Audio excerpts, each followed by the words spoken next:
AITA for getting upset when my brother tried to use my car for his business. So I, 28F, have a brother, 32M, who's always been a bit unconventional in his approach to life. He's a hustler in a way, and while I admire his work ethic, he tends to push boundaries when it comes to things he wants or needs. This has led to more than one uncomfortable situation over the years, but this most recent one really threw me off, and I'm starting to wonder if I'm the unreasonable one. I work a 9-to-5 job in a field that requires me to commute to the office 5 days a week. I've been driving the same car, a relatively new used sedan, for about 2 years now. It's reliable, affordable, and the car I feel comfortable driving long distances. It's also the only car I own, and while it's not fancy, it suits my needs perfectly. My brother, on the other hand, has always had a side hustle of some sort.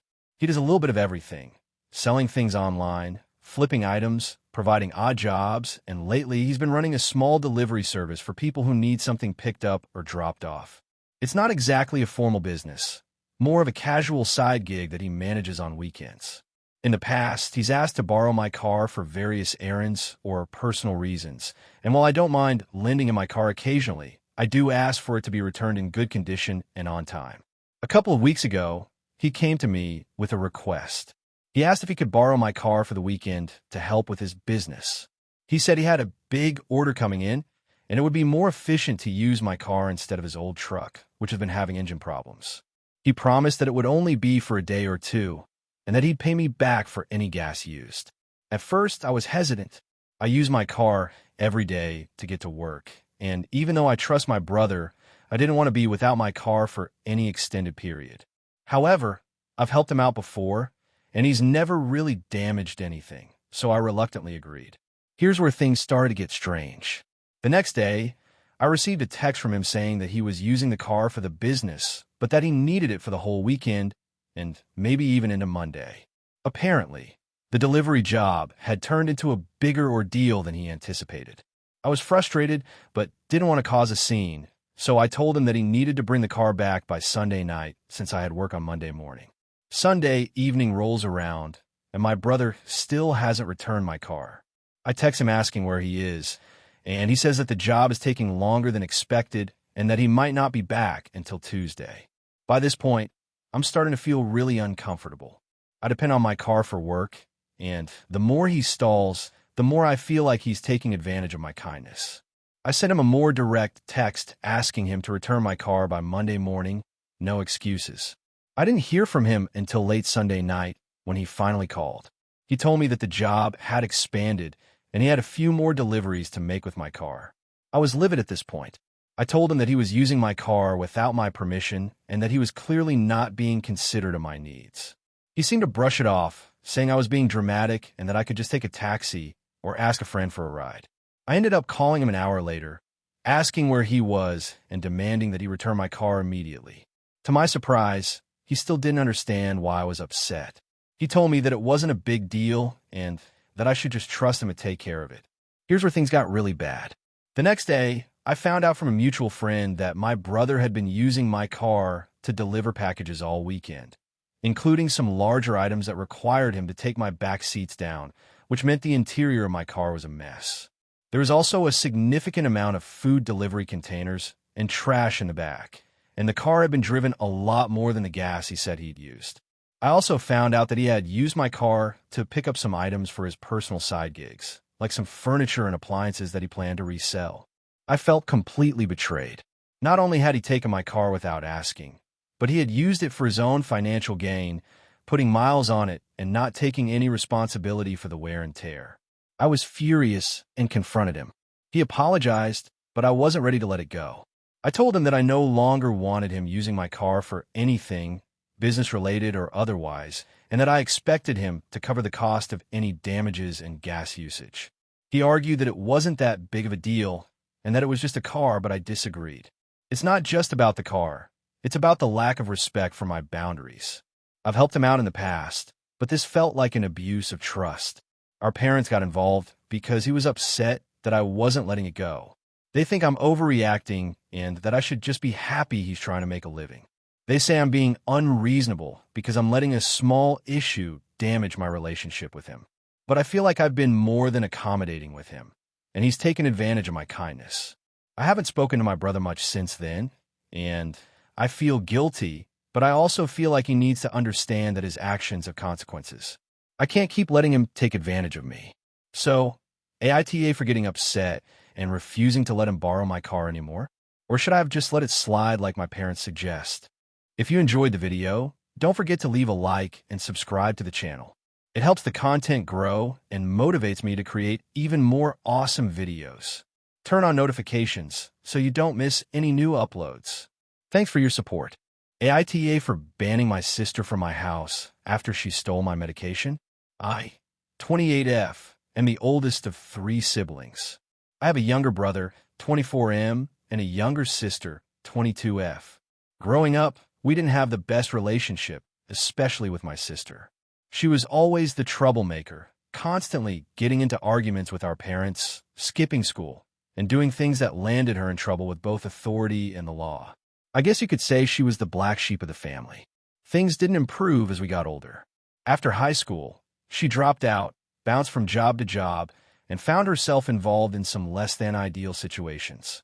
My brother and I both went on to graduate college, secure stable jobs, and lead pretty conventional lives. While I understand that everyone moves at their own pace, it became clear to me that my sister was doing nothing to improve herself. Despite her past behavior, I've always tried to help her when I can. I let her stay at my place on a couple of occasions when she didn't have anywhere else to go, and I've covered some of her bills when she was in between jobs. But the more I tried to help, the more she took advantage of my kindness. A few months ago, I started having some health problems. I don't want to go into too much detail about it, but I was diagnosed with a chronic illness that requires me to take daily medication. The medication is really important to managing my condition, and it's not something I can skip or miss. It's expensive too, and I've had to go on my way to make sure I don't run out. Now, here's where things take a turn. About a month ago, my sister called me out of the blue asking if she could stay at my place for a couple of nights.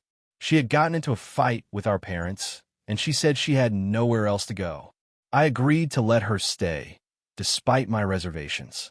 I figured it would only be a few days, and I could tolerate her staying over for that long.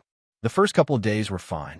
We didn't interact much, but she kept to herself, and I went about my business. I made sure to keep my medication locked up in a cabinet in my bedroom, since I didn't want to risk her snooping around or getting curious.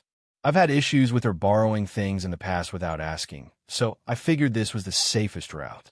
On the 4th day of her stay, I came home from work and immediately noticed something was off. My medication, which I always kept in a specific spot in the cabinet, was missing. At first, I thought maybe I had misplaced it or somehow forgotten to put it back in the right place. But after searching my entire bedroom, I realized it was gone. The panic set in quickly. I needed that medication. I texted my sister and asked if she knew anything about it. She replied with a simple, "No, I haven't touched your stuff." But something about her response didn't sit right with me. I decided to take a closer look around her things. Sure enough, I found the bottle of medication in her purse. I was furious. I confronted her immediately, and she denied taking it at first, but when I showed her the bottle in her purse, she finally admitted that she had taken it. Her explanation? She said she had run out of her own medication and didn't think it would be a big deal if she borrowed mine for a few days. I couldn't believe what I was hearing. She knew how important this medication was for me. She knew it wasn't something I could just replace easily. I told her she needed to leave my house immediately. I couldn't have someone like her in my home, taking my things without asking and putting my health at risk. She didn't take it well. She screamed at me, calling me selfish and saying I was overreacting. She accused me of being too harsh and not understanding that she was going through a hard time. She even went so far as to say that I should be more generous with my medication because it wasn't like I needed all of it. I told her to pack her bags and leave, and she did, but not without making sure to tell me I was a terrible sister. I haven't spoken to her since. My family is divided. My brother thinks I was right to kick her out, but my parents believe I overreacted and should have tried to work it out with her. They say she's been going through a tough time, and maybe I could have been more understanding. But I don't know how I could have been more understanding when she straight up stole from me and jeopardized my health. I'm still struggling with whether or not I did the right thing. Part of me feels guilty for not trying harder to help her. But another part of me feels like this was the final straw, and I need to set boundaries for my own well-being. Am I the asshole for banning her from my house after she stole my medication? AITA for banning my sister from my house after she stole my medication? I, 28F, am the oldest of 3 siblings. I have a younger brother, 24M, and a younger sister, 22F. Growing up, we didn't have the best relationship, especially with my sister. She was always the troublemaker, constantly getting into arguments with our parents, skipping school, and doing things that landed her in trouble with both authority and the law. I guess you could say she was the black sheep of the family. Things didn't improve as we got older. After high school, she dropped out, bounced from job to job, and found herself involved in some less-than-ideal situations. My brother and I both went on to graduate college, secure stable jobs, and lead pretty conventional lives. While I understand that everyone moves at their own pace, it became clear to me that my sister was doing nothing to improve herself. Despite her past behavior, I've always tried to help her when I can. I let her stay in my place on a couple of occasions when she didn't have anywhere else to go, and I've covered some of her bills when she was in between jobs. But the more I tried to help, the more she took advantage of my kindness. A few months ago, I started having some health problems. I don't want to go into too much detail about it, but I was diagnosed with a chronic illness that requires me to take daily medication. The medication is really important to managing my condition, and it's not something I can skip or miss.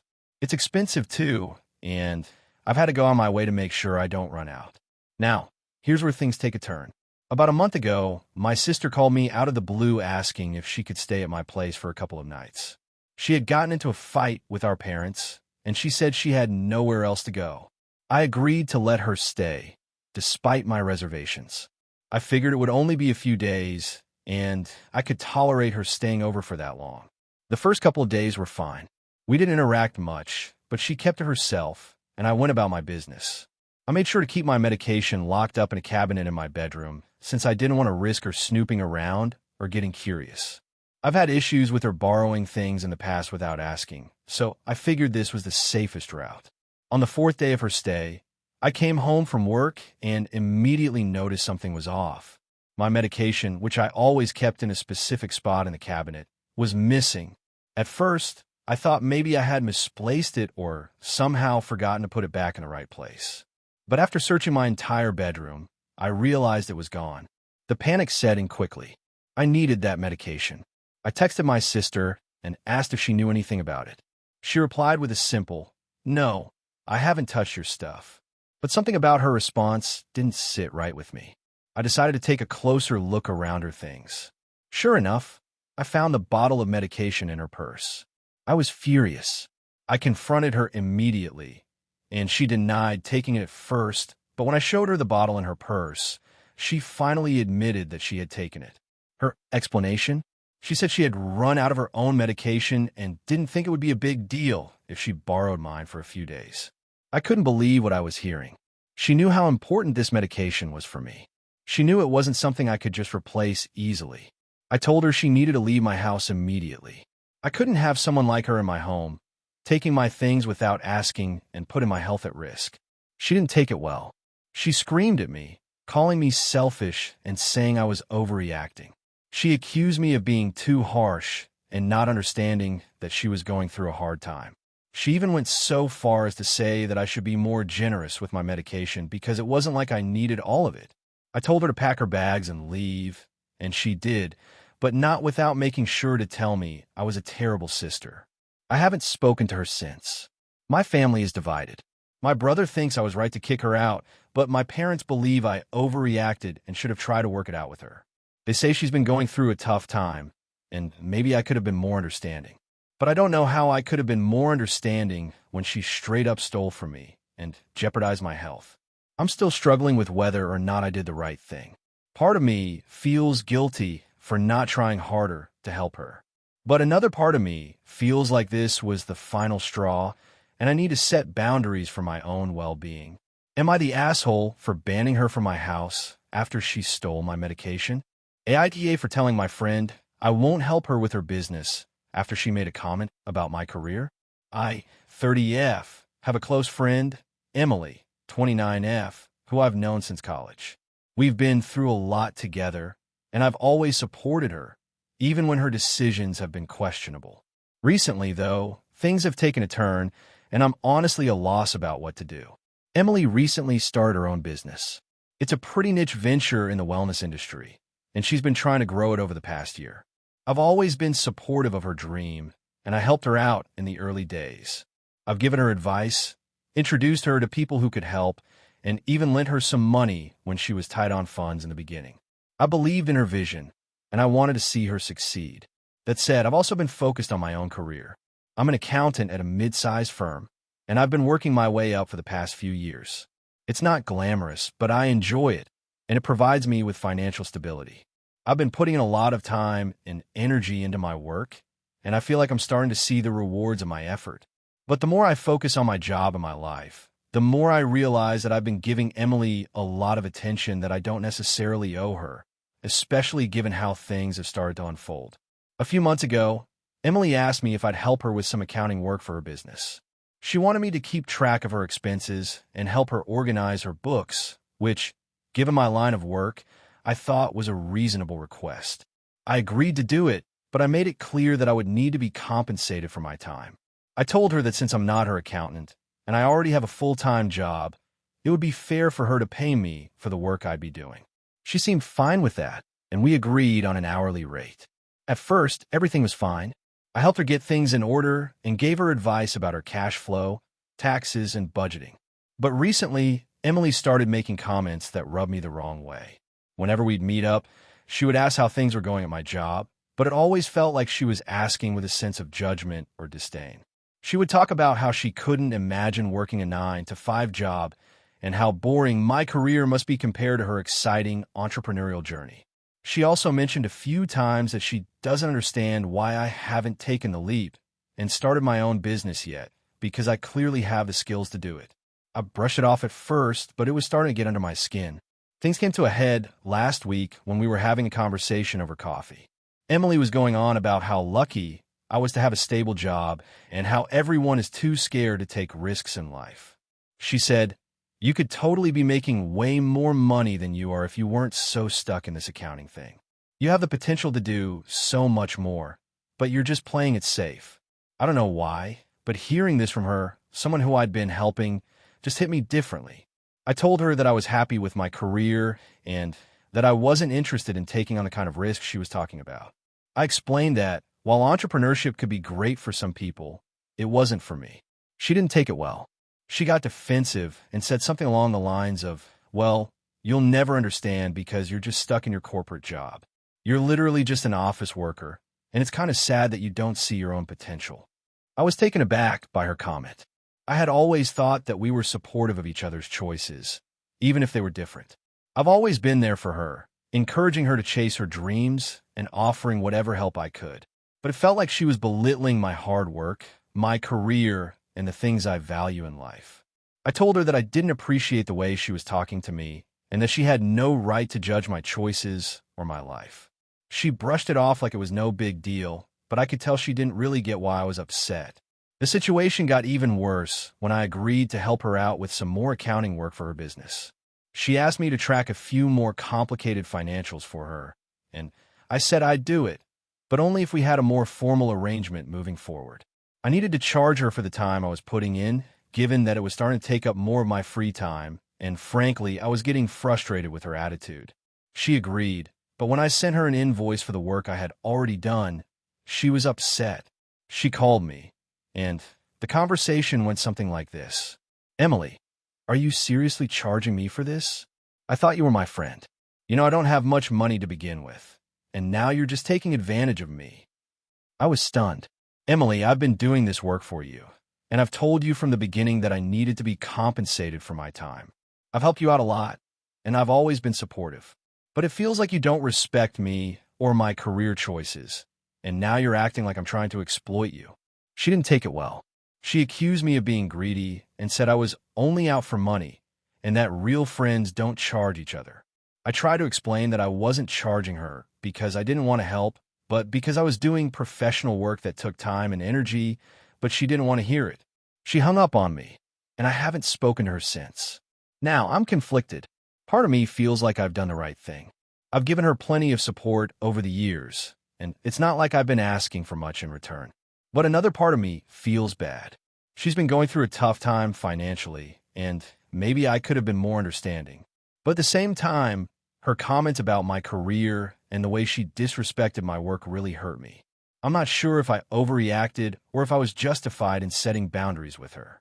AITA for telling Emily I won't help her with her business anymore after everything that's happened. AITA for refusing to let my sister use my savings to pay for her daughter's education. I, 31F, have a younger sister, Emily, 28F, who has always been a bit of a free spirit. We grew up in a middle-class family, and while our parents were loving and supportive, they didn't have a lot of money to spare. My sister and I both worked hard for what we had, but our financial paths have been very different. I went to college, worked part-time jobs throughout, and graduated with a decent degree that allowed me to land a stable job in my field. I've always been financially responsible, making sure to save for the future and keep my spending under control. I live within my means and prioritize saving for emergencies, retirement, and big goals like buying a house someday. Emily, on the other hand, has always had a more carefree approach to money. She didn't go to college and instead took up various odd jobs, mostly in creative fields. While she's always had a talent for photography and art, her career hasn't been as financially stable. She's never been one to save, and she's frequently in a bit of a financial bind, often borrowing money from family or friends to get by. Emily has a daughter, Lily, 7, who I absolutely adore. I love spending time with her and watching her grow. However, recently, my sister has been leaning heavily on me for financial support, especially when it comes to Lily's future. A few weeks ago, Emily came to me with a big ask. She told me that she had been looking into private schools for Lily because she felt that the public school system wasn't providing her with the opportunities she wanted for her daughter. Emily has always believed in giving Lily the best, even if it means stretching her own finances. She's enrolled Lily in a private school that has a pretty hefty tuition, and she asked if I would help pay for it. At first, I was taken aback. I knew that the private school was expensive, and I wasn't sure how Emily was going to manage the costs. She told me that she was struggling to cover the tuition, and that she had already cut back on her own expenses. She said that she had no choice but to ask for help from me, as the school was really important for Lily's development. I didn't want to be the bad guy, but I couldn't help but feel uncomfortable with the situation. First of all, I don't think it's reasonable to ask a sibling for such a large amount of money. Second, I've always made it a point to prioritize my own financial goals, and helping Emily with something like this would mean dipping into my hard-earned savings. I told Emily that I needed some time to think about it, and I asked her to be more specific about how much she needed and what her financial situation looked like. She explained that the tuition was around $15,000 per year, and that she had already paid part of it, but was struggling to come up with the rest. She didn't want to take out loans or ask their dad for help because of their strained relationship, and she was hoping that I could pitch in. I was torn. I want to support my sister and my niece, but I also don't want to jeopardize my own financial stability. I've worked hard to save, and I don't feel comfortable using a large portion of my savings for something that isn't an emergency. I told Emily that I could offer her a smaller amount, maybe $2,000, to help with the tuition, but that I wouldn't be able to contribute more. I explained that I was saving for a down payment on a house, and that I needed to keep my savings intact for my own future. This is where things started to go south. Emily didn't take my response well. She told me that I was being selfish, and that if I really cared about her and Lily, I would help her out more. She said that this was a once-in-a-lifetime opportunity for Lily, and that I was being too focused on money to see that. She made me feel like I was being cold-hearted for not wanting to give her more. I tried to explain that I wasn't saying no outright, but I was setting boundaries for myself and my finances. I told her that I would be happy to help in other ways, like giving her some budgeting advice or helping her find other resources, but that I couldn't take on such a huge financial burden. Emily became increasingly upset. She accused me of only caring about my own life and not considering the future of her daughter. She even went as far as to say that I was lucky to have my own financial stability and that I shouldn't have the privilege of being financially secure if I couldn't help my own family when they were in need. I felt incredibly guilty, but I still stuck to my decision. I didn't want to throw away my savings, especially for something that I didn't agree with entirely. Emily's approach to finances had always been haphazard, and I didn't think it was fair for me to be the one to bail her out every time she found herself in a difficult situation. A few days later, I got a call from her mother.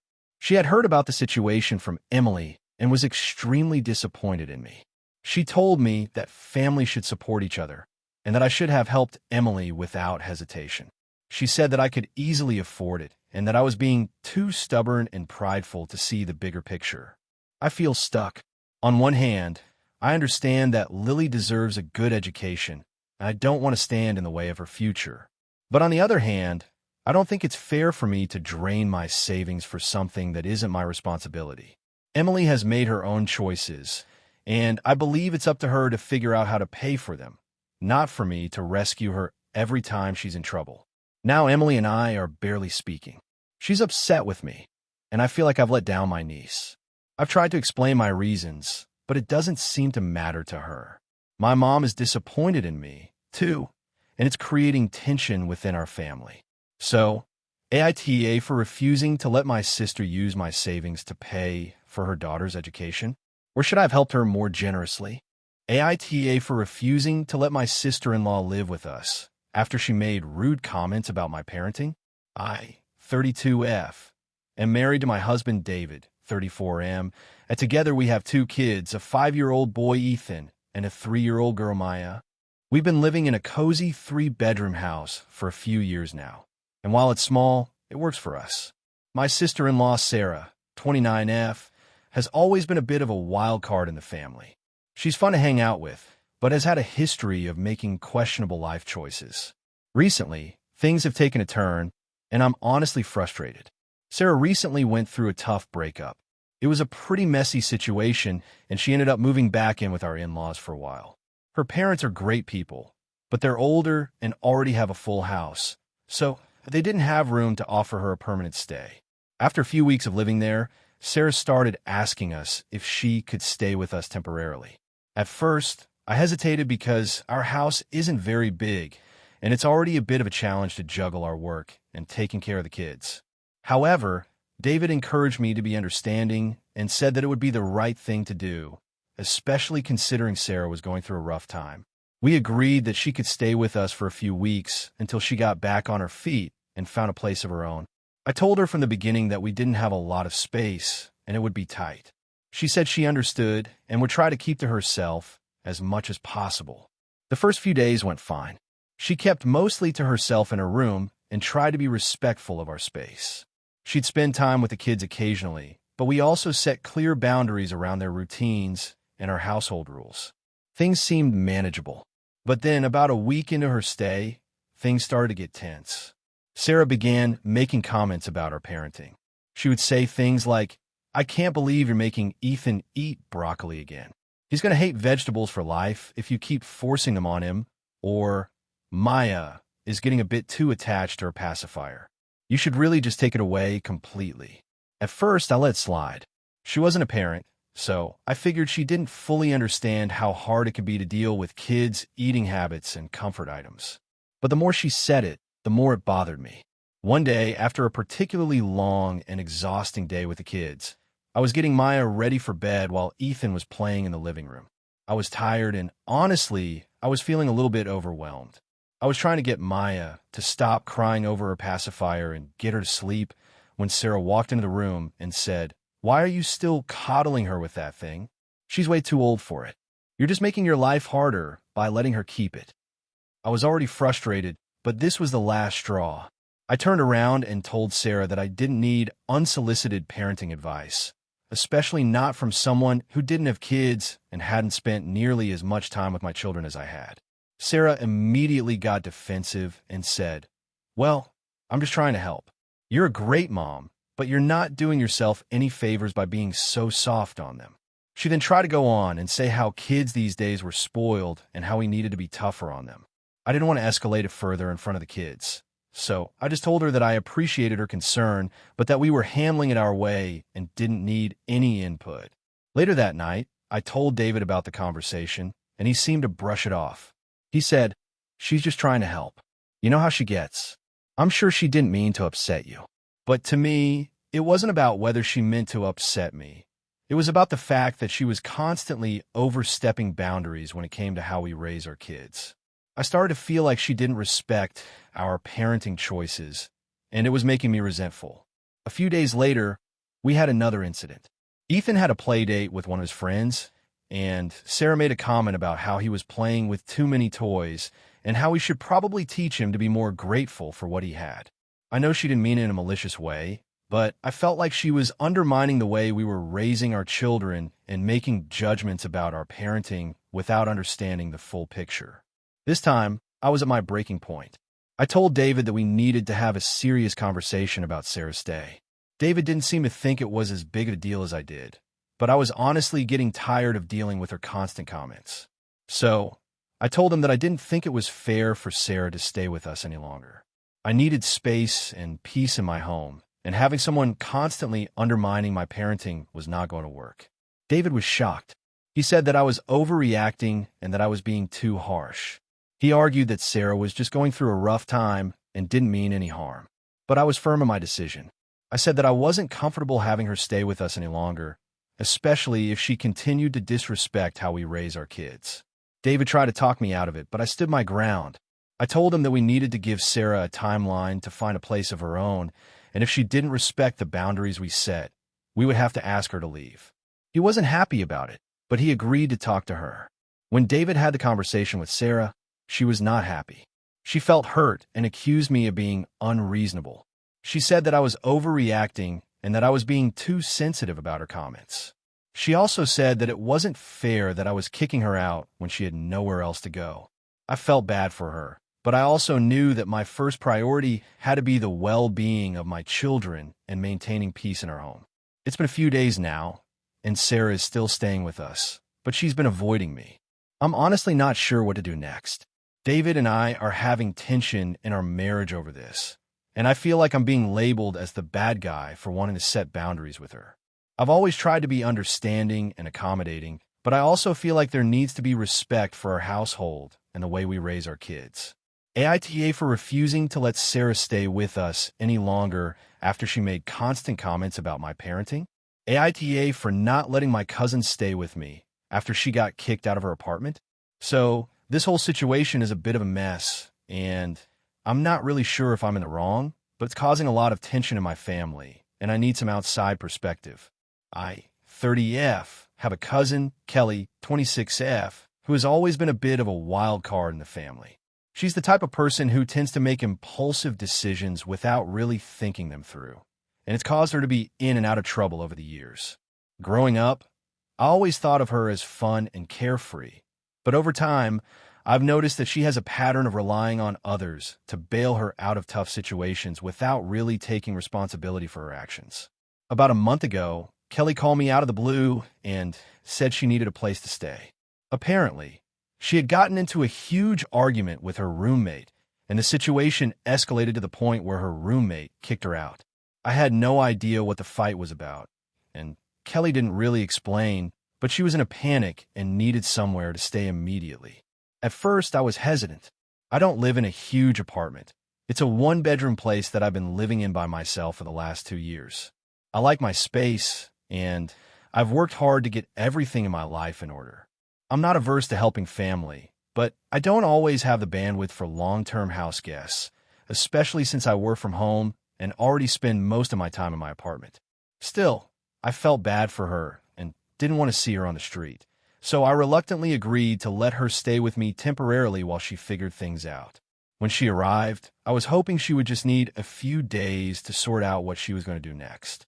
But almost immediately, I realized this wasn't going to be a simple, short-term situation. Kelly's stuff was everywhere. She had bags and boxes strewn all over my apartment, and it felt like her presence was slowly taking over my space. I tried to be patient, telling myself that she was just in a tough spot and that I should be understanding. However, things started to get worse. Kelly has a history of not respecting other people's boundaries, and it quickly became clear that she wasn't going to be as considerate of my space as I had hoped. She would leave dirty dishes everywhere, and despite me asking multiple times, she didn't make much of an effort to clean up after herself. I would find her using my things, my shampoo, my towels, my kitchen utensils, without asking, and it would make me uncomfortable, especially since we hadn't even discussed what the expectations were for her staying here. At first, I tried to let it slide. I'd remind her to clean up after herself and make it clear that she needed to respect my personal space and belongings. But she would either brush me off or act like it wasn't a big deal. The tipping point for me came when I found out she had invited a couple of her friends over to my apartment without asking. I came home from work one day to find 3 people sitting in my living room, drinking wine and laughing. It was awkward, and I didn't know how to handle it. When I asked Kelly what was going on, she just shrugged and said, "It's fine. I thought we could all hang out." I told her that this wasn't okay, and that I needed her to respect my space and privacy, but she seemed offended by my reaction. I decided to have a serious talk with her. I told Kelly that while I had let her stay with me out of kindness, I wasn't okay with the way things were going. I explained that I needed her to take more responsibility and be more mindful of my space. I also told her that I wasn't comfortable with her bringing people over without asking first. She seemed to listen at the time and apologized, but I still felt like she wasn't fully grasping how much her behavior was affecting me. About 2 weeks later, I came home from work to find her having another hangout in my apartment. This time, there were even more people, and they had brought food, music, and a whole bunch of noise. I was absolutely livid. I asked everyone to leave, and when Kelly tried to defend herself, I told her that she needed to figure out a plan and get out of my apartment as soon as possible. It had become clear that she wasn't respecting my boundaries, and I couldn't take it anymore. Kelly was furious. She started crying, saying that she had nowhere else to go and that she didn't have enough money for a hotel. She said she couldn't afford a new place and that I was abandoning her when she needed help the most. I tried to explain that I wasn't abandoning her, but that she needed to respect my space and boundaries if she was going to stay. She told me that I was being selfish and that I couldn't just throw her out when she was going through a tough time. I told her that I wasn't throwing her out, but I needed her to make a plan to move out within the next week. That night, I got a call from our aunt who said that Kelly had been crying to her about how I was treating her. Apparently, Kelly had told her that I was being unreasonable and that I was treating her like a burden. Our aunt was upset with me and said that I should be more supportive of family in need. She accused me of being unsympathetic and not understanding Kelly's situation. I explained my side of the story, but it didn't seem to help. Our aunt told me I was being cold-hearted and that family should always help each other out no matter what. She said that I shouldn't be so rigid about boundaries when it came to family. Now, Kelly is still living with me, but the situation is increasingly tense. I'm feeling more and more resentful, and I'm starting to wonder if I made a mistake by offering to let her stay in the first place. On one hand, I want to help my cousin, but on the other hand, I don't feel like I should have to sacrifice my own comfort and boundaries just because she's in a tough spot. So, AITA for not letting my cousin stay with me after she got kicked out of her apartment? Or am I being too harsh and selfish by setting boundaries and asking her to leave? AITA for refusing to give my cousin my old car after he kept criticizing my choice of vehicle? I, 29F, have an older cousin, Jake, 30M, who's always had an interesting relationship with money. He's never really been great at managing his finances, often buying things on impulse and struggling to keep up with bills. Despite this, he constantly talks about wanting better things and criticizes other people's decisions, especially when it comes to money. Recently, he asked me for a big favor that has left me feeling conflicted about whether or not I'm in the wrong. Here's some context. I have an old car that I've been driving for the past 8 years. It's a reliable, practical vehicle that has been with me through a lot, and it still runs well. It's nothing fancy, a 2012 sedan, but it gets me from point A to point B without issue. I've taken good care of it over the years, keeping up with regular maintenance, and it still has a decent amount of life left in it. I'm planning to upgrade to a newer car soon, so I've been thinking about what to do with my old one. I didn't want to sell it outright because I wasn't expecting much money for it, but I figured I might either donate it or pass it on to someone who could use it. Jake, who is currently without a car, found out I was thinking about upgrading and asked if I would give him my old vehicle. At first, I was hesitant. We've always had a rocky relationship when it comes to money and material things. He has a tendency to criticize other people's possessions, especially if they aren't brand new or the latest model. He once mocked my car in front of family members, calling it old and outdated, which didn't sit well with me. That being said, we are family, and I felt guilty at the idea of him struggling without a car, so I considered it. I asked Jake why he was asking for my car, and his response was something along the lines of, "I need something more reliable to get to work and run errands. I can't afford a new car, and this way, I wouldn't have to take the bus anymore. You don't need it, so why not just give it to me?" I understood his reasoning. He was struggling to get around, and having a car would definitely make life easier for him. But the more I thought about it, the more I started to feel uncomfortable with his request. Jake is notorious for making poor financial choices, and I was worried that if I gave him my car, it would just become another thing he'd take for granted. He's also said multiple times in the past that he could never drive an old car like mine, and that it wasn't worth the hassle. I told him that I wasn't sure about giving it to him, and that I'd have to think it over. He responded by insisting that it was just sitting there, not being used, and that it would be a waste if I didn't give it to him. I felt guilty, but I still wasn't sure if I should. Over the next few days, Jake kept pushing the issue. He brought up how old my car was multiple times, but this time, it was with a more convincing tone. "I mean, if you're getting a new car, it's not like you need that one anymore," he said. "I could really use it. I'll take care of it. You know I can't afford a new car, and I've been struggling without one." At this point, I was starting to feel some pressure. He made it sound like the car would be put to good use, and I didn't want to leave him high and dry. But I also felt irritated by how he kept undermining my vehicle's value. It was like he was trying to convince me that my car wasn't worth anything just to make me feel like it was no big deal to give it away. I decided to have a heart-to-heart with him and explain that I wasn't comfortable giving it to him, especially after all the comments he'd made about the car in the past. I told him that while I wanted to help, I didn't feel that it was right to just give him something that still held value to me. I mentioned that I was planning to sell it, but that I wasn't sure how much it would be worth, and that I needed the money to help fund my new vehicle. He didn't take it well.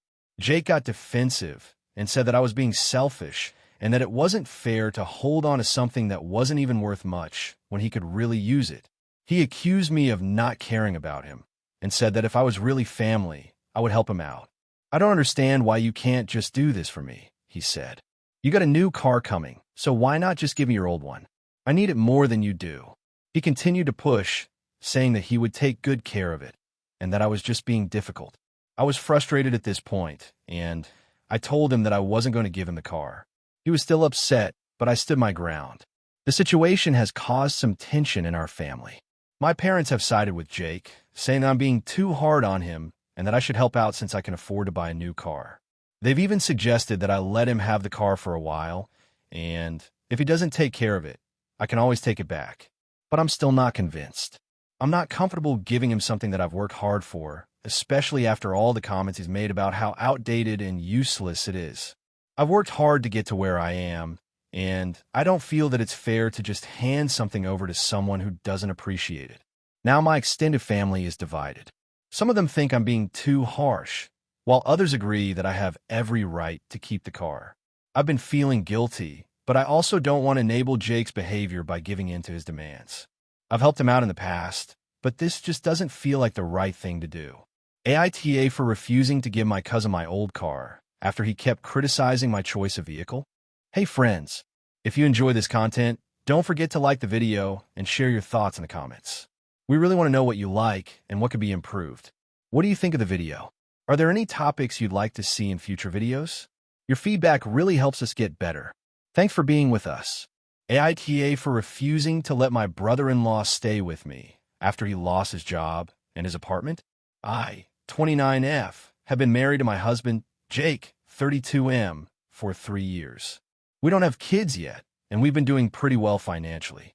We both work in stable careers, and we have a comfortable home. Jake has a younger brother, Mike, 27M, who has always been a bit of a wild card. Mike has bounced from job to job and apartment to apartment for years, and I've always tried to be understanding, but it's been hard for me to have much sympathy. He's a nice guy, but he makes a lot of impulsive decisions and doesn't take responsibility for his actions. A couple of months ago, Mike lost his job due to what he called restructuring. He didn't give me the full details, but based on his history, I figured it was more about his poor performance than anything else. After that, his landlord evicted him from his apartment because he hadn't been able to pay rent for several months. He didn't ask Jake or me for help initially, but we found out through our mother-in-law that Mike was now living in his car. Jake is the type to try and fix everyone's problems, and I knew it wouldn't be long before he tried to help Mike out. Sure enough, a week later, Jake asked me if it would be okay to let Mike stay with us temporarily while he figured out his next move. Jake said it would only be for a short period, maybe a month, just enough time for Mike to get his feet under him again. I wasn't thrilled about the idea, but agreed to it, mostly because Jake is very close to his brother, and I didn't want to cause tension between them. Mike moved in the following weekend. At first, it wasn't too bad. He seemed genuinely appreciative and promised he would be looking for a new job and a new place as soon as possible. He kept to himself for the most part, staying in the guest room and only coming out to grab a bite to eat or talk to Jake. But after a couple of weeks, things started to feel off. Mike wasn't looking for a job as much as he had promised. In fact, I found out he had been spending a lot of time playing video games or hanging out with friends, not really focusing on getting back on his feet. He would ask Jake for money, claiming he needed it for things like gas or food, but Jake would give it to him without question. I started to feel frustrated, especially since Jake and I had agreed we would be saving money for a house, and I didn't want to watch all of our savings disappear into Mike's never-ending list of needs. One day, I decided to have a private conversation with Mike. I told him that I understood that he was going through a tough time, but he needed to take some responsibility for himself. I asked him to at least start looking for jobs more seriously, and I suggested he set up a budget to manage his money better. Mike agreed, but only half-heartedly, and I could tell he was annoyed by the suggestion. He assured me he would start looking for jobs more seriously, but I didn't see much change. Things escalated when Mike started leaving his stuff everywhere. He would leave dirty dishes in the sink for days, despite me asking him repeatedly to clean up after himself. He'd take food out of the fridge without asking, and I noticed that he was eating more than he was contributing to. At one point, I opened the fridge to find that Mike had taken all the leftover pizza I had been saving for the next day without even asking. It felt like every time I turned around, I was picking up after him or having to clean up his mess. Jake, of course, didn't see the problem. He kept telling me that Mike was going through a rough patch and that I should be more understanding. But it was starting to feel like Mike was taking advantage of the situation. He wasn't actively working on improving his situation, and he wasn't respecting the fact that he was living in our space.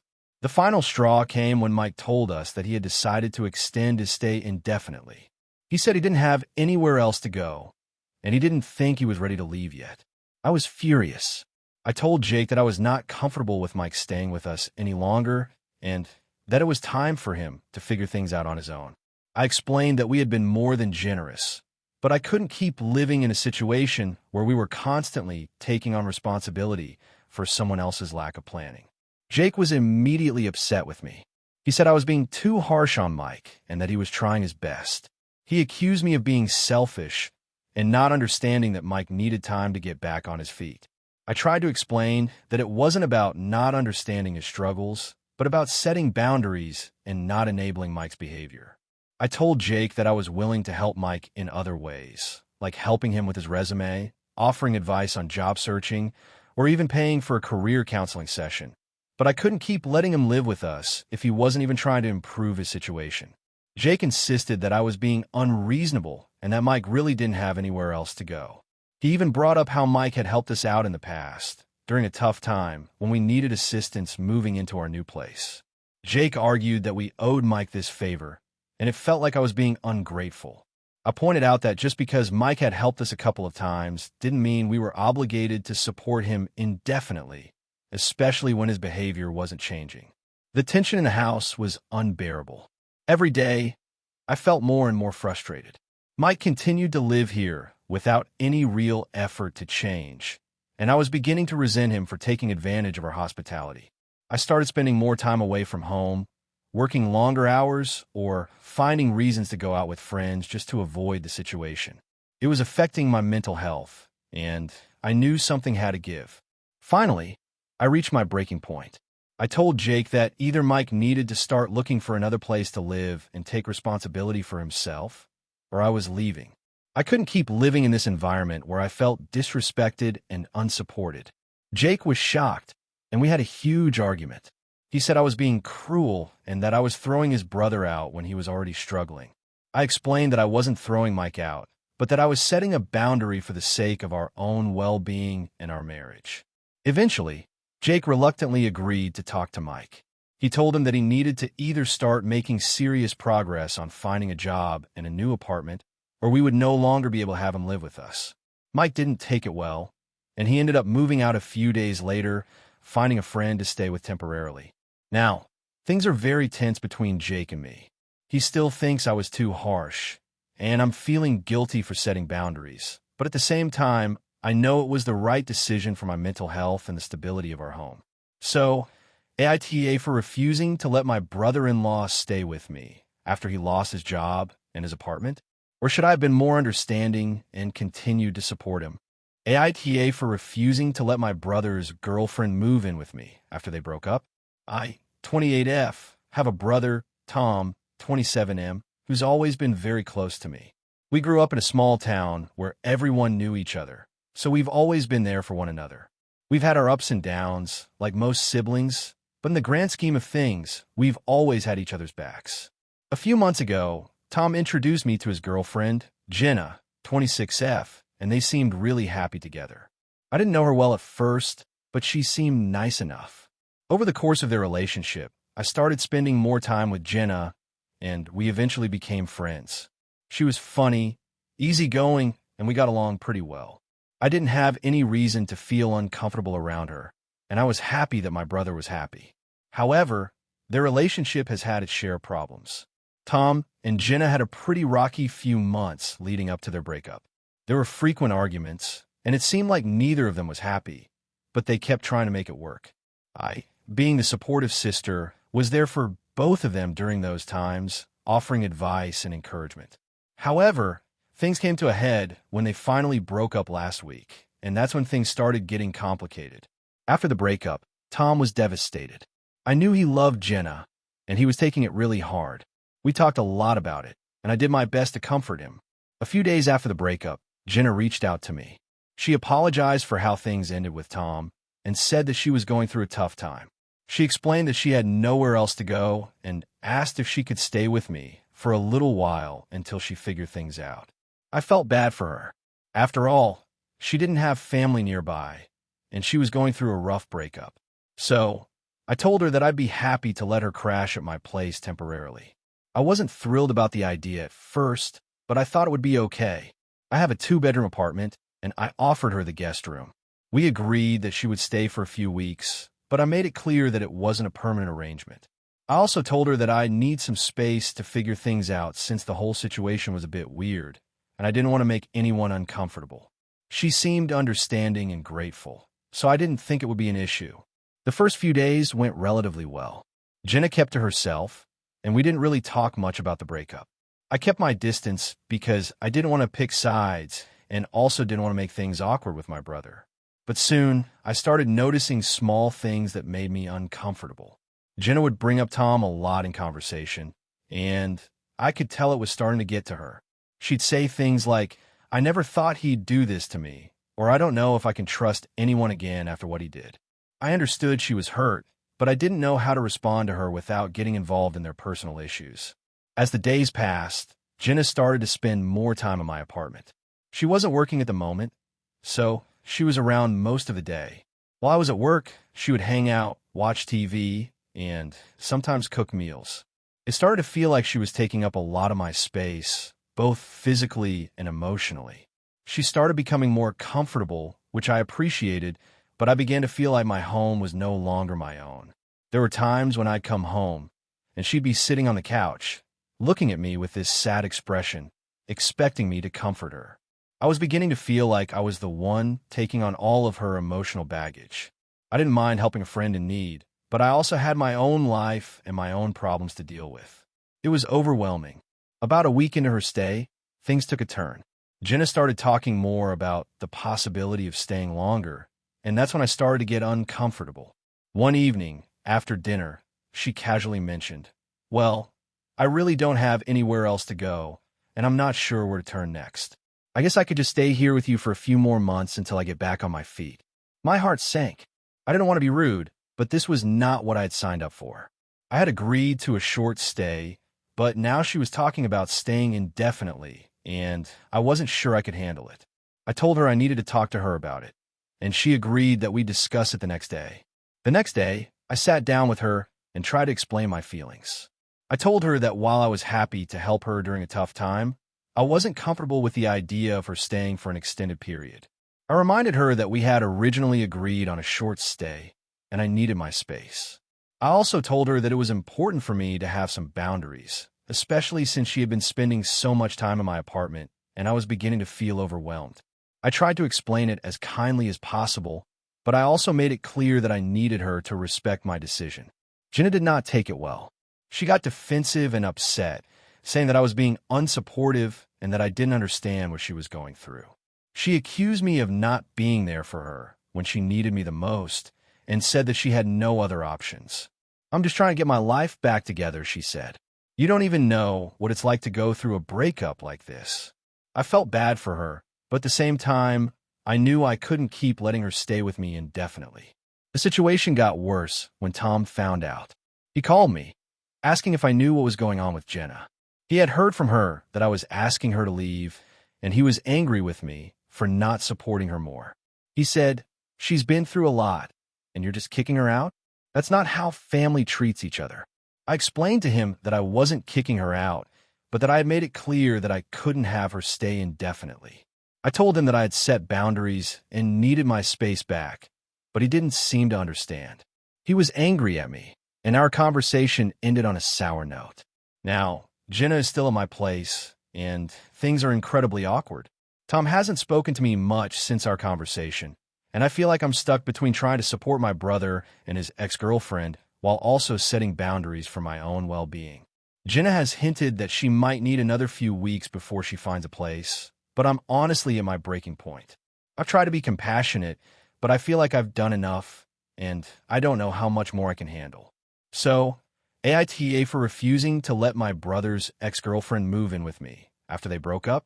AITA for refusing to lend my sister money to help pay off her debt.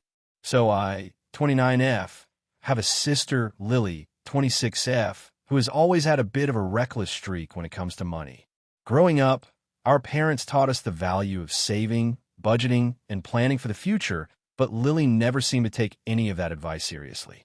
While I worked hard to pay off my student loans, save for a down payment on a house, and make sure I could support myself long term, Lily seemed to always live paycheck to paycheck. She's had a series of jobs, never sticking with one for too long, and was always quick to buy things she couldn't really afford. It was always a bit of a sore subject between us, but we've never fought over it too much because I've always been the type to avoid confrontation. A few weeks ago, Lily called me out of the blue and asked if we could talk. When we got on the phone, she told me she had gotten into serious financial trouble and didn't know what to do. She said that she had racked up a significant amount of credit card debt and had also taken out a couple of payday loans that she couldn't pay off. To make matters worse, she was behind on rent and had been using her credit cards just to survive. She had missed payments on her loans and credit cards, and now she was facing late fees and possible interest rate hikes. She was scared and didn't know where else to turn. She asked me if I could lend her $8,000 to help pay off the debt and get her back on track. She promised that she would pay me back as soon as possible, and she assured me that this would be the last time she ever asked for help. I was shocked. I knew that Lily had been in debt before, but this seemed like a whole new level of trouble. I've always been the more responsible one, and I've worked hard to build up my savings.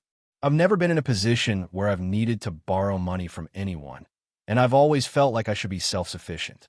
To put it simply, I've worked hard for everything I have, and the thought of giving away that kind of money made me uncomfortable. I was also worried that lending her such a large sum of money would only enable her behavior and not help her fix the root problem, which seemed to be her lack of financial responsibility. I didn't give her an answer right away. I told her I needed some time to think about it, and I tried to wrap my head around the situation. The more I thought about it, the more I realized that giving her the money would not be a good idea. First, I wasn't sure she would ever pay me back. She's always struggled to manage money, and there's a good chance that even if I lent her the money, she would find herself in the same situation in a few months. Second, I didn't think it was wise to bail her out of a mess that she had created. I'm sure it sounds harsh, but I honestly believe that if I just gave her the money, it wouldn't solve the root issue, and she would never learn how to manage her finances properly. So, after thinking it through, I called her back and explained why I couldn't lend her the money. I told her that I didn't feel comfortable giving her such a large sum and that I didn't believe it would help her in the long run. I encouraged her to speak to a financial advisor or look into other ways to get out of debt, like consolidating her loans or working out a payment plan with her creditors. I told her that while I loved her and wanted to support her, I couldn't just give her the money because I didn't think it would be good for her. I also told her that I didn't want to jeopardize my own financial stability by giving her such a large loan. She didn't take it well. She was really upset, and I could tell she was hurt by my refusal. She said that she was embarrassed and that she felt like I didn't care about her or want to help her. She kept saying that she was in a desperate situation and that she didn't know what else to do. She said that I was being selfish and that if I really loved her, I would help her out. I tried to explain my reasoning, but she wasn't having it. She accused me of not understanding her struggles and said that I had always had it easy because I was more responsible with money. That's when things really started to escalate. Lily's tone became more and more accusatory, and she started throwing things in my face. She said that I was just lucky that I had a good job and wasn't in debt, and that I didn't understand what it was like to be in her position. She also said that I had plenty of money, and that there was no reason why I couldn't help her out, especially when she was family. She told me that if I didn't help her, she would never forget it, and that it would affect our relationship forever. It felt like she was trying to guilt-trip me into giving her the money, and it really hurt. I tried to remain calm, but at that point, I was getting frustrated. I told her that I wasn't trying to punish her, but that I couldn't just keep enabling her behavior. I told her that I had my own financial goals, like saving for a house and preparing for the future, and that I couldn't sacrifice those things to bail her out every time she made bad financial decisions. I also reminded her that I had offered her advice in the past about budgeting and saving money, but she had never taken it seriously.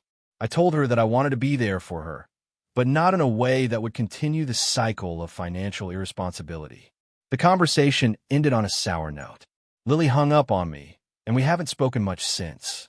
A few days later, our mother called me, upset that I had refused to help Lily. She said that Lily was devastated and that I should have been more understanding. Our mom said that family is supposed to help each other, and I should have stepped up in her time of need. She said that Lily was at her breaking point and needed my support. I explained my side of the story, but our mom didn't seem to understand. She told me that I should have just lent Lily the money and worked out the details later. Now, I'm feeling really conflicted. On the one hand, I know that I made the right decision for myself and my financial future. I don't want to enable Lily's poor financial habits, and I don't think giving her money would have solved anything in the long run. On the other hand, I feel like I've hurt her, and I can't help but feel guilty about the tension between us. I love my sister, I want to be there for her, but I'm not sure I can support her in the way she wants me to. So, AITA for refusing to lend my sister money to help pay off her debt? Or should I have just helped her out, even if it meant putting my own finances at risk? AITA for telling my best friend I can't be her bridesmaid after she asked me to lose weight for her wedding? I, 30F, have a best friend, Emily, 30F, who I've known since we were in kindergarten. We've been through so much together. High school drama, college struggles, family issues, and everything in between. We're the type of friends who share everything, from our deepest secrets to our wildest dreams. So when she got engaged last year, I was beyond excited for her and couldn't wait to be a part of her big day. She asked me to be her maid of honor, which was an honor for me, and I immediately said yes. Everything was going smoothly until a few months ago when Emily started to talk more seriously about the wedding and the look she wanted for her bridesmaids. She sent me a text one afternoon saying she had a big favor to ask. When I called her, she explained that she wanted all of her bridesmaids to look a certain way for the wedding. She was asking everyone to get in shape, especially since the dresses she had picked out were going to be quite fitted, and she didn't want anyone to look unflattering in them. I didn't think much of it at first, thinking it was just a request for everyone to take care of themselves and look their best. I mean, it was her wedding day, and I wanted to support her, so I told her I'd do whatever I could to help her feel happy and confident about the wedding. But then she got more specific. A couple of weeks later, Emily sent me a text saying, "I love you, but I think you should try to lose about 15 pounds before the wedding. I want you to feel your best, and the dresses will look so much better on everyone if we're all in good shape." I was stunned. At first, I thought she was joking, but when I saw how serious she was, I didn't know how to react. I've always been on the heavier side, and while I've never had an issue with my body, I've also never felt particularly pressured about it. I've been comfortable with how I look for the most part, though I've struggled with my weight in the past. It's always been something I've worked on here and there, but it was never a constant focus in my life. I told Emily that I didn't think it was fair for her to single me out like that, and that I would still do my best to feel confident for the wedding. I tried to be diplomatic, but she kept insisting. She said things like, "It's not about your appearance, it's about making sure everyone looks their best for my special day, and you don't want to feel self-conscious in the pictures, do you?" She even sent me a link to a workout plan and a diet she thought would help me lose weight quickly. I felt hurt, but I tried to brush it off. I figured maybe she was just stressed about planning, and I didn't want to make a big deal out of it. But as time went on, Emily kept bringing it up. Every time we talked about the wedding, she mentioned it again, reminding me to stick to the workout plan and diet she had suggested. She said she had already talked to the other bridesmaids, and they were all on board with getting in shape for the wedding. It started to feel less like a request and more like an expectation. She would say things like, "I know you're busy, but if you really want to look great in your dress, you'll have to put in the effort, or everyone else is working hard on this, and I know you can do it too." I was beginning to feel like she wasn't just asking for my support as a friend. She was demanding that I change myself to fit her vision of what her wedding should look like. The thing is, I've always been supportive of Emily and her dreams. I've celebrated every milestone with her, and I've never questioned her decisions. But this felt different. It felt like she was asking me to change something fundamental about myself, just to fit into her idea of perfection. I started to feel like I was losing my identity, and that wasn't something I was willing to do. I also noticed that Emily's behavior started to affect other aspects of our friendship. She began to make comments about my appearance in general. She'd say things like, "You look great today, but I think you'd look even better if you lost a few pounds," or "You'd really love that dress if you lost some weight before the wedding." It wasn't just about the wedding anymore. It was becoming a pattern, and I felt like I was being reduced to my weight instead of being valued for who I was as a person. A few weeks ago, I reached my breaking point. Emily called me to check in and see how I was doing with the workout plan. I've been trying to follow it, but I wasn't seeing results as quickly as she wanted. I was frustrated and stressed out about the pressure, and I felt like I couldn't keep pretending to be okay with it anymore. So, I told her I couldn't do it. I said, "Emily, I can't keep trying to lose weight just for your wedding. I'm not going to change myself to meet your expectations, and I don't think it's fair for you to make me feel like I have to. I want to be your bridesmaid, but I can't be the person you want me to be just to fit into a dress for your wedding." She was silent for a moment, and then she said, "I don't understand why you're making this a big deal. I just want everyone to look great, and it's not about your size. It's about being confident." I tried to explain that it wasn't about my confidence or my appearance. It was about how she was making me feel. But she didn't seem to understand. Instead, she said, "If you can't do this for me, then I'm not sure I can have you at my wedding.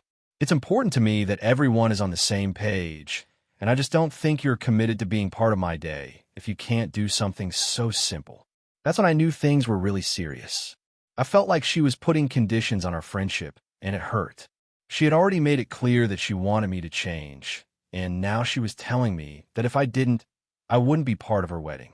I told her I understood, but that I couldn't be in a wedding where I felt like I was being judged for my appearance. I said I was sorry that it had to come to this, but I had to prioritize my own well-being. Since then, Emily has barely spoken to me. She hasn't contacted me about wedding details or asked for my help with anything related to the wedding.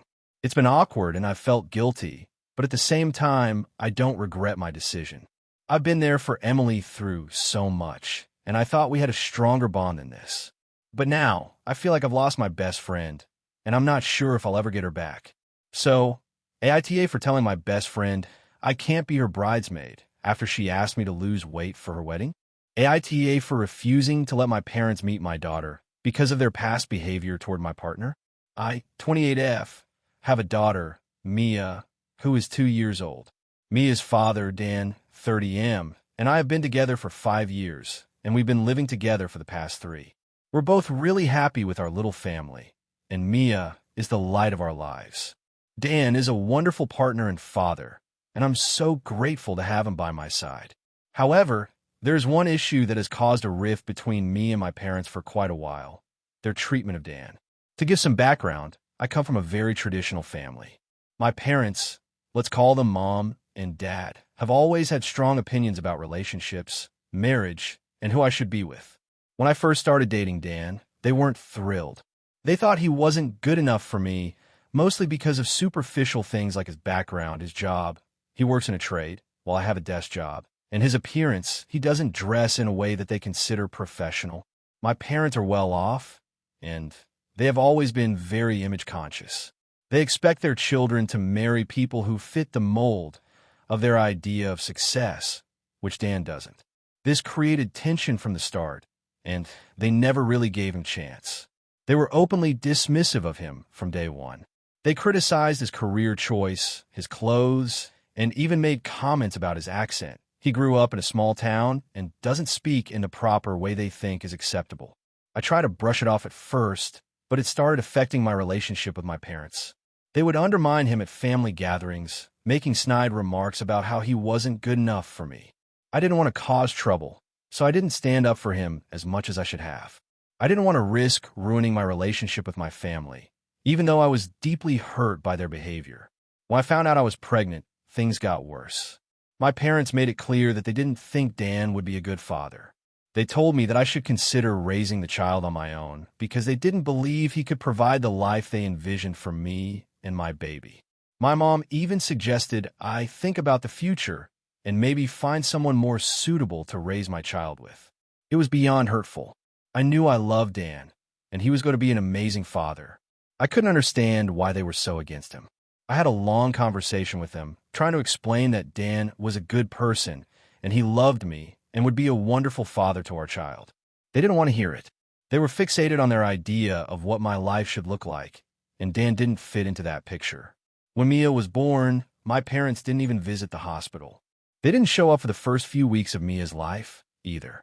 I was hurt, but I also understood that they were trying to make some point.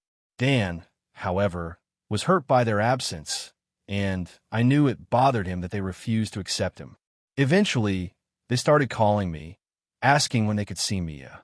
I was hesitant, but I agreed to let them meet her on the condition that they were respectful of Dan. They reluctantly agreed, but the whole thing fell off.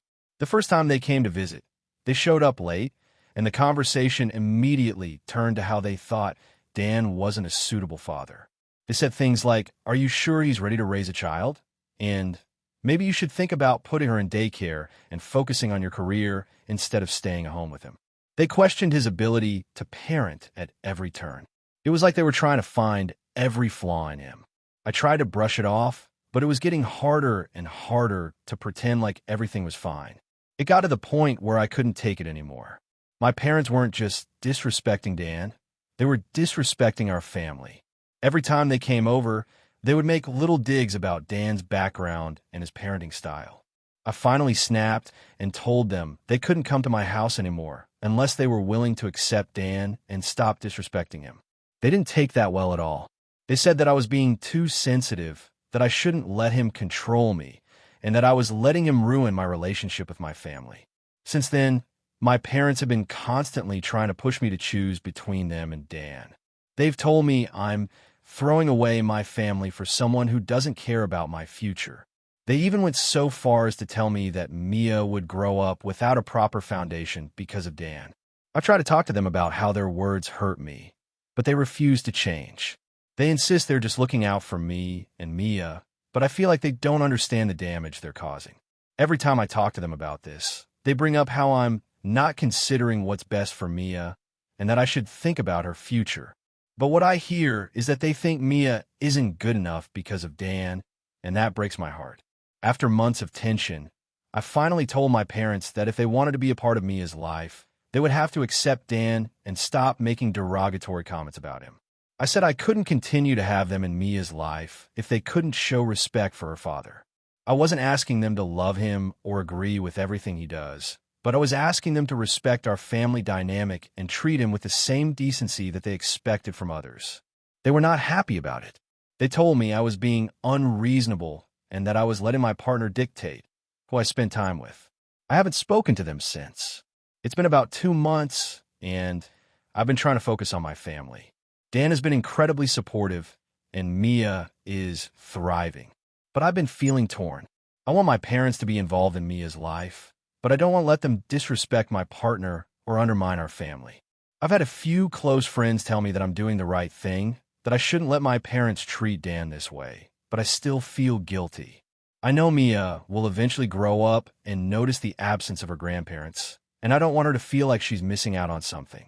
So, AITA for refusing to let my parents meet my daughter because of their past behavior toward my partner. AITA for not letting my best friend bring her boyfriend to my birthday party after he ruined my last one. I, 29F, have been friends with Sarah, 30F, since we were kids. We've always been close, and we've celebrated every major milestone together. Over the years, Sarah has had a few serious relationships, but the one she's in now, with her boyfriend Tom, 32M, has been a bit rocky, to say the least. I've tried to be supportive, but the truth is, I'm not really a fan of Tom. He's not outright terrible, but he has some qualities that rub me the wrong way. He's often passive-aggressive, has an attitude of superiority, and he's made several uncomfortable comments about my life, my career, and my friends. The real problem started last year when we hosted a birthday party for me. It was at a local bar with about 15 of my closest friends, and I wanted it to be a low-key, fun evening. Sarah, of course, wanted to bring Tom along, which I didn't mind at first. I'm all for my friends being happy and having their significant others involved. However, things didn't go as smoothly as I'd hoped. Tom, from the very beginning, acted like he didn't want to be there. He made sarcastic comments about the venue, the music, and even the people who showed up. The worst part was when he started making comments about my life choices. Things like, "So, you still haven't figured out what you want to do with your life?" Or, "Wow, another year and no serious relationship." I tried to brush it off at first, but he continued to make me feel uncomfortable, and it was really awkward.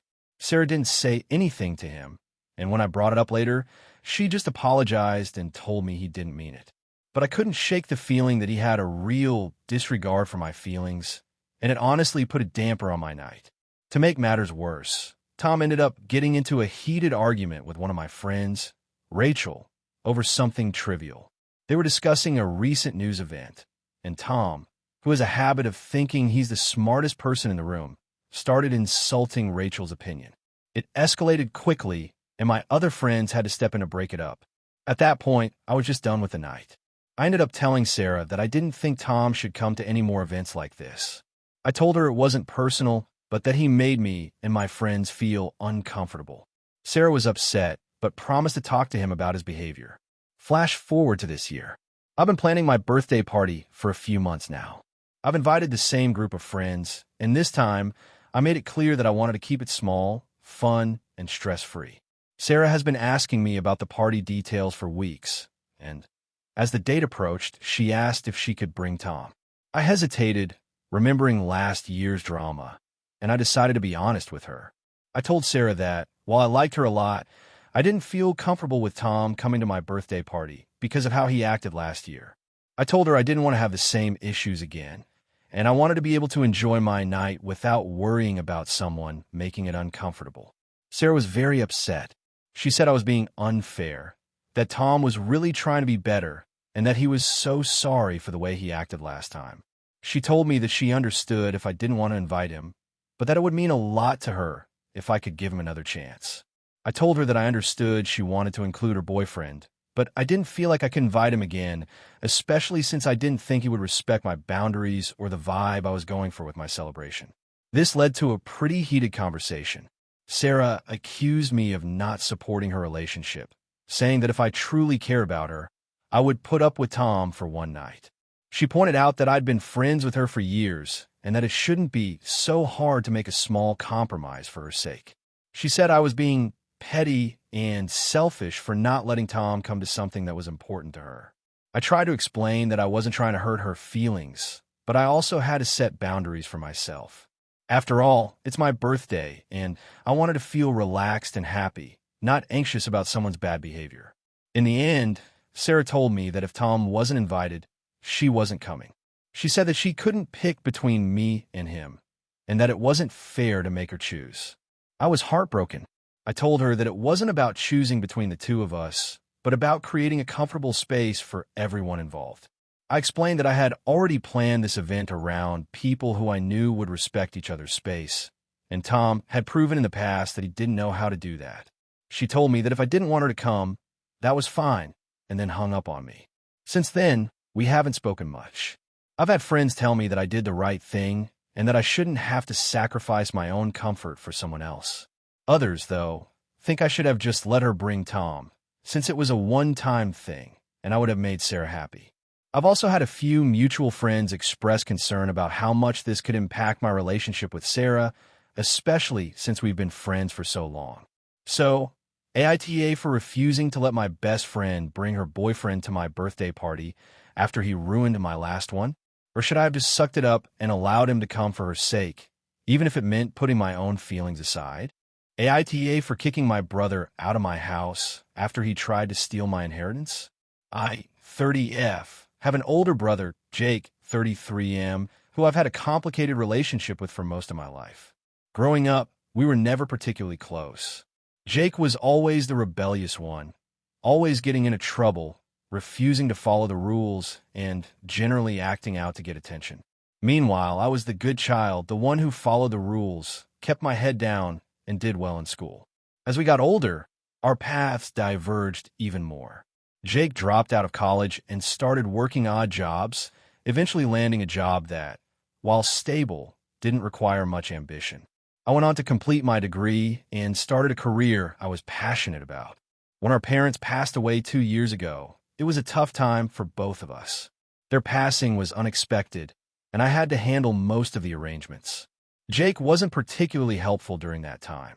He was grieving, but he also wasn't contributing much in terms of planning or managing anything. I took on the responsibility of sorting out their finances, their estate, and their will. I found out that our parents had left behind a small inheritance, not a massive amount, but enough to make a difference, about $150,000 in total. The will stated that I was to receive everything because, in the words of my father, "You've always been the responsible one." Jake was named as a beneficiary for a small portion, but that was it. After the will was read, Jake was angry. He had assumed that he would get a larger portion of the inheritance, especially since he was the one who had helped our parents with some of the repairs around the house over the years.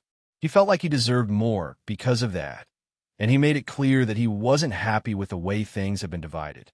Over the next several months, Jake started asking me if I would share some of my inheritance with him. At first, I tried to brush it off. I didn't want to get into a big argument about money, especially when I was still grieving. But Jake didn't drop it. He started suggesting things like, "You don't really need all that money. You've got your career, and you've always been good with money.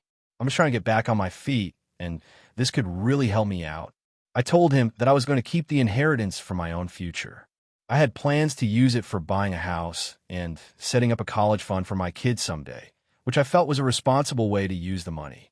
Jake didn't like my answer, but he eventually stopped asking, at least for a while. Several months later, Jake came over to my house unexpectedly. I was having a quiet Sunday afternoon when he knocked on the door. I was surprised to see him since we hadn't really been talking much, but I invited him in. He immediately started with a small talk, but there was something off about his attitude. He seemed agitated, pacing around my living room as he tried to make casual conversation. After a few minutes, he blurted out, "Look, I've been thinking a lot about the inheritance, and I think you should just give me my share. You don't need all that money. I'm struggling, and you're just sitting on it." I calmly explained again that the money wasn't for him. I reminded him that our parents had made their wishes clear, and I wasn't planning to change that just because he was upset. But Jake didn't listen. He kept insisting, telling me how unfair it was, how he needed it more than I did, and how I was being selfish by keeping everything. He even said, "You're not even using it. You're just hoarding it. You know I'm better with money than you, right? I could make better use of it. You wouldn't even notice it gone." That's when things took a dark turn. Jake made a suggestion that completely caught me off guard. He said, "Listen, I'm not going to ask nicely anymore. If you don't give me the money, I'll just take it. It's rightfully mine, and I'm not going to sit around begging you for it." I was shocked and hurt by his words. I told him that was absolutely not going to happen, and he needed to leave my house. I made it clear that I would never give him the money, and that was the end of the conversation. Jake got really angry, yelling at me that I was being unreasonable and that I was making a huge mistake by not helping him when he needed it. I told him I wasn't going to tolerate his threats, and I asked him to leave again. At that point, I called my husband, Mike, who was at work, and asked him to come home. I wasn't sure what Jake was going to do next, but I felt unsafe with him there. He had become so aggressive and entitled that I didn't want to risk the situation escalating. Mike got home within minutes, and Jake immediately left when he saw Mike. But I could tell Jake was furious, and I had a feeling things weren't over. The next day, I received an email from Jake. In it, he accused me of being heartless and ungrateful and said that he was done with me. He claimed that he was going to sue me for the inheritance, stating that he deserved a bigger share of it. I was stunned. I had never seen Jake act like this before, and it felt like I was dealing with a completely different person. He didn't stop there. He also told me that he would ruin my reputation if I didn't give him what he wanted, threatening to tell everyone that I had stolen the inheritance from him. I immediately consulted with a lawyer who advised me to get everything in writing and to make sure there were no legal grounds for Jake to claim anything more than what was already in the will. The lawyer assured me that Jake had no case, but I still felt unsettled by his threats. It's been a few weeks since the confrontation, and Jake hasn't spoken to me. However, he's been telling our extended family that I kicked him out of my house and that I'm being greedy with the inheritance. Some of my relatives are upset with me, saying that I should have been more understanding and that I could have helped Jake out since he's going through a tough time. A few have even said that I'm being too harsh on him and that I should just let him have a bigger share of the inheritance. I've been struggling with this, as I don't want to lose my family over money, but at the same time, I feel betrayed by Jake's actions. I don't think I've done anything wrong by standing my ground and following my parents' wishes. So, AITA for kicking my brother out of my house after he tried to steal my inheritance? AITA for telling my best friend I won't be her child's godparent after she asked me to stop drinking for a year? I, 29F, have a best friend, Rachel, 29F, whom I've known since we were in high school. We've always been close, but over the last couple of years, our friendship has started to feel a little strained. Rachel and I've always been the type of friends who would drop everything for each other. We've been through breakups, family issues, and the ups and downs of adulthood together. But recently, it seems like everything I do is under scrutiny, especially when it comes to her life choices. Rachel recently got pregnant, and it was an exciting time for all of us. We had a lot of discussions about how she was going to handle everything, what kind of parent she wanted to be, and, of course, about who she was going to choose as the godparents. It wasn't a surprise when she asked me to be the godparent for her baby, Eli. It felt like such an honor. She told me she couldn't think of anyone better to help raise her child in terms of values, love, and guidance, and of course, I said yes. I was thrilled to be a part of Eli's life in that way, and it made me feel closer to Rachel. However, things took a weird turn when Rachel got into more details about her expectations of me as a godparent. She started asking me how serious I was about being involved in Eli's life. I assured her that I was committed, that I wanted to be the best godparent I could be, and that I'd always be there for her son. But then she made an unexpected request.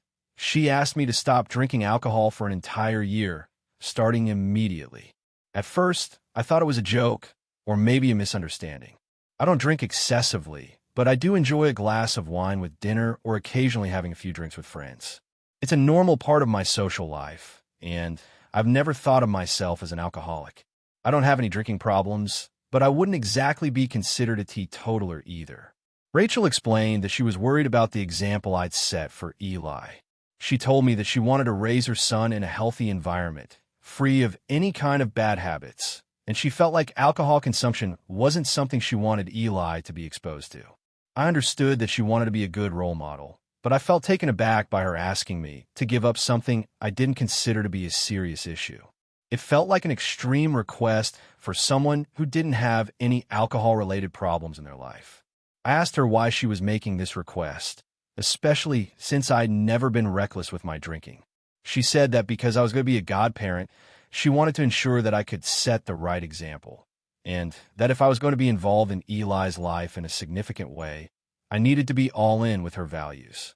I could tell she was serious, and she said, "I just want to make sure that you are someone who I can count on for Eli's future. You know, as his godparent, you're supposed to help guide him through life, and I need to know that you're living the way I think is best." I tried to explain that I wasn't a bad influence just because I had a drink every now and then. I didn't think it was necessary to give up alcohol to be a good godparent or friend. We went back and forth a few times, with Rachel insisting that this was a non-negotiable condition for her before she'd feel comfortable with me being Eli's godparent. She made it clear that if I couldn't make this change, she'd have to consider choosing someone else for the role. I was upset, and I felt like Rachel was asking me to change a part of my life just to fit into her narrow view of what a godparent should be. I told her I understood her desire to raise Eli in a healthy and positive environment, but I didn't feel like I should have to give up something as small as my occasional glass of wine for her to feel comfortable. I tried to explain that being a godparent is about providing love, support, and guidance, not necessarily about following every single one of her personal beliefs. I told her that I loved her and would always support her and Eli, but that I couldn't give up drinking for a whole year just to be a godparent. I felt like this was an unreasonable expectation and that it was a lot of pressure to put on our friendship. I also explained that I wasn't just saying no to her request because I didn't want to make changes to my life. I was also saying no because it didn't feel right for her to ask me to change something that didn't even have a direct impact on her son. Rachel was furious. She told me I was being selfish, that I wasn't taking the role seriously, and that if I couldn't make such a small sacrifice for her and Eli, maybe I didn't deserve to be a part of his life in that way. I tried to tell her that I was still committed to being there for Eli as much as I could, just not in the way she was asking.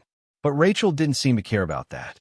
She said that I was being obstinate and immature for not respecting her wishes as a parent. She went on to say that she couldn't have someone who wasn't living up to her standards as a godparent.